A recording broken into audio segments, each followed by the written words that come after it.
Hey, so James, you are a leadership guy and you spend a lot of time on leadership development, but there's this bugging question. We see leadership development fail in many, many cases. So why does leadership development fail, and what can we do about it?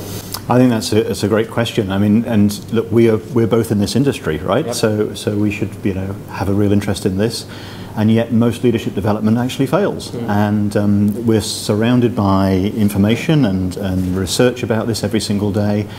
It comes down to 3 or 4 simple things, and the most important thing is context. And if you think about any training you've ever done, if it's not fitting your relevance or your audience or the challenges you're facing that day, you switch off within 2 minutes. Absolutely. Okay? Yep. So context is hugely important. And the second one I think is about real work. Now, if you're doing any sort of training or development, don't focus on hypothetical situations, focus on the real situations you're facing that day. And so if you take people through a leadership experience, ask them to work on the leadership challenges that they're wrestling with, that they've left behind at their desk that very, very day. The other one... There's a struggle with connecting what you teach to application. Right? Absolutely, but if you can bridge that by using real examples, instead of saying to people, let's think of a hypothetical situation we're facing, no, let's think of a real situation we're facing. And it does something else. That's where the leadership development professional needs to be really connected with the context. Totally, and also to be bold enough to get that out of the participants as well, because that means they have to show real vulnerability as well. Yes, go to your third thing.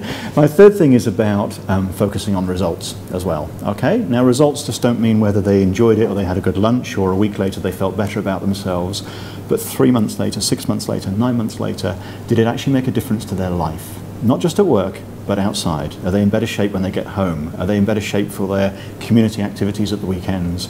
Is it a life skill that we're teaching after all?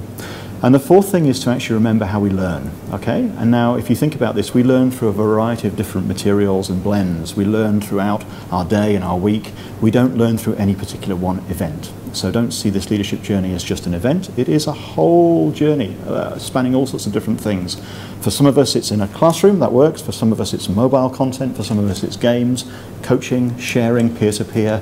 And so I think offering a whole blend of those different things. See what works for the individual. But if there was one thing to focus on, it would always be context. Context is king. Spend longer in the problem, longer in the design thinking, and the impact accelerates. Sounds good, James.